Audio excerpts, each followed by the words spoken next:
Hai, Assalamualaikum. It's me, Ica.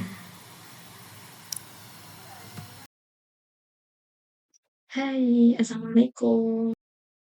Hai, Waalaikumsalam warahmatullahi wabarakatuh. Jadi, seperti yang aku bilang kemarin kan ya, bahwa hari ini aku mau coba kuis. Aku udah kirim pertanyaan-pertanyaannya. Terus nanti aku akan coba jawab. Oke? Oke, baik, langsung aja ke pertanyaan kuisnya ya.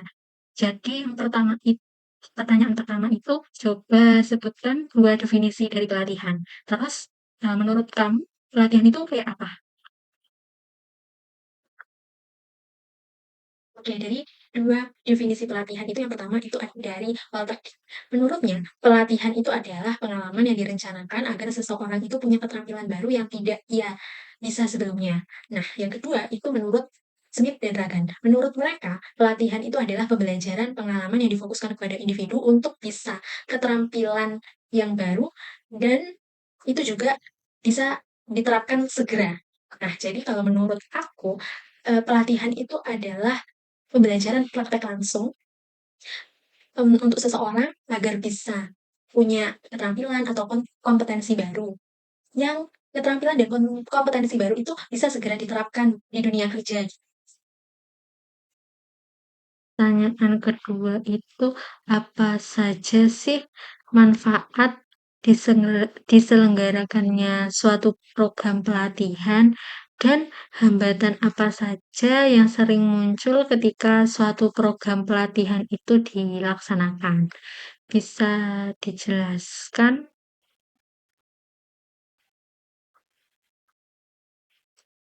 Oke, baik. Uh, Terkait manfaat diselenggarakannya program pelatihan ini, tentu saja akan menguntungkan perusahaan dan juga karyawan itu. Di sisi karyawan sendiri, mereka jadi punya kompetensi baru, keahlian baru, yang tentu akan mendukung produktivitas mereka dalam bekerja. Mereka akan lebih produktif.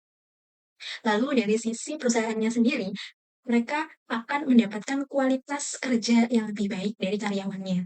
Mereka bisa segera menyelesaikan pekerjaan dengan lebih cepat, lebih efektif, ataupun lebih efisien juga. Dan tentu saja mereka akan mencapai tujuan perusahaan bersama, mencapai target yang ditentukan perusahaan. Oke, yang selanjutnya itu kan tentang hambatan yang terjadi saat akan melakukan program pelatihan.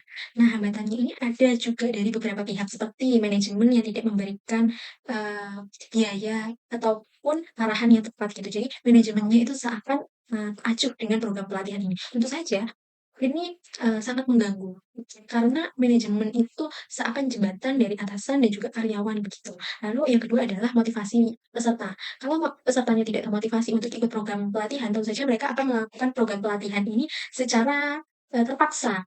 Mereka tidak akan sungguh-sungguh atau menganggap program pelatihan ini penting. Mereka akan mengerjakannya dengan eh, seenaknya gitu. Lalu yang ketiga adalah mungkin pelatihan dan juga sarana dan prasarana yang tidak tepat. Ya, contohnya sarana dan prasarana yang tidak terpenuhi itu pasti juga akan menyulitkan untuk terlaksananya program pelatihan ini dan tercapainya tujuan program pelatihan ini. Dan jadwal yang tidak tepat pasti akan banyak sekali merugikan. Contohnya, program pelatihan ini jelas tidak akan berjalan dengan baik. Misalkan dengan para peserta yang mungkin banyak yang tidak hadir atau keadaan-keadaan lainnya. Jadi mengenai hambatan ini sebenarnya itu kuncinya ada di perusahaan itu sendiri. Apakah mereka siap untuk benar-benar melakukan program pelatihan? Karena untuk melakukan program pelatihan ini, mereka kan perlu nih memberitahu manajemen, menyiapkan sarana prasarana, menentukan jadwal yang tepat, begitu. Dan juga memberi motivasi kepada peserta yang ikut program pelatihan. Tentang sebutkan indikator yang menunjukkan bahwa suatu pelatihan itu bisa berjalan efektif dan efisien. Terus, apa saja syarat yang harus dipenuhi untuk menciptakan suatu program pelatihan yang efektif? Jadi mengenai suatu program pelatihan itu bisa berjalan efektif dan juga efisien, itu tentunya pertama bagaimana biaya dan waktu itu uh, sesuai begitu. Jadi efektivitas waktu dan juga biaya untuk menjalankan program itu.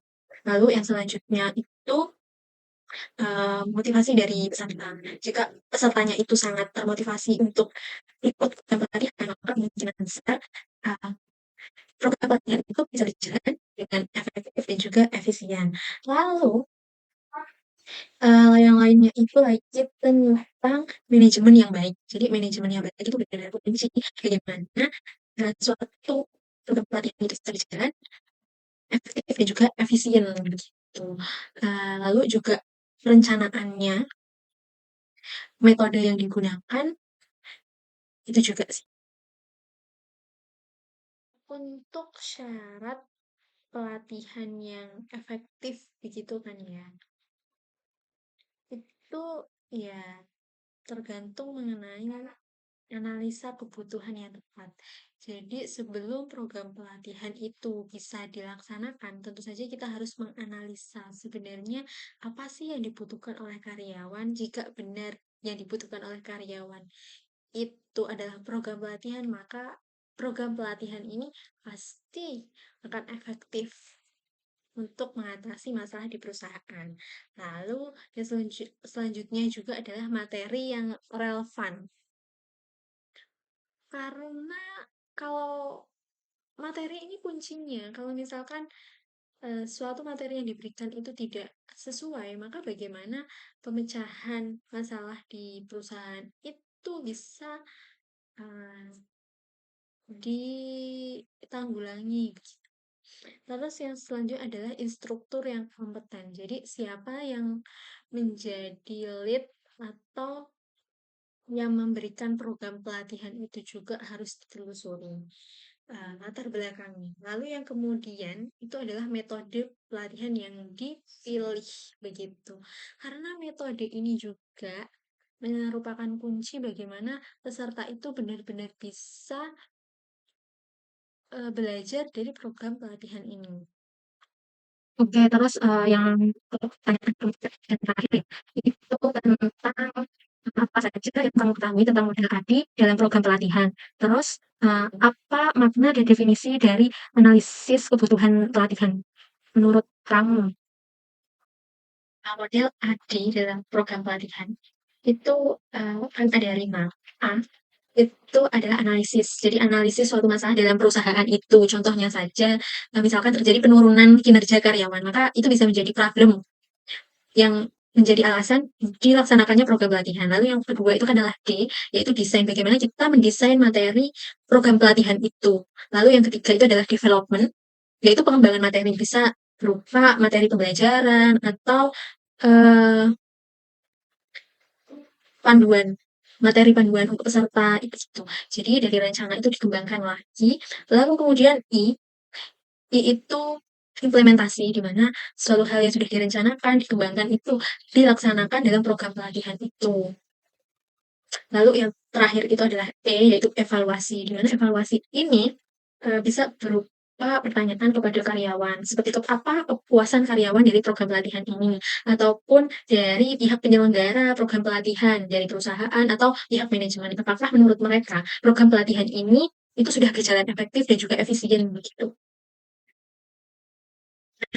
Yang terakhir tentang analisis kebutuhan program pelatihan. Jadi sebenarnya itu analisisnya kita itu mencari problem atau masalah di perusahaan itu, di mana problem itu tercipta dari kesenjangan antara kenyataan di lapangan dan juga tujuan atau ekspektasi dari perusahaan.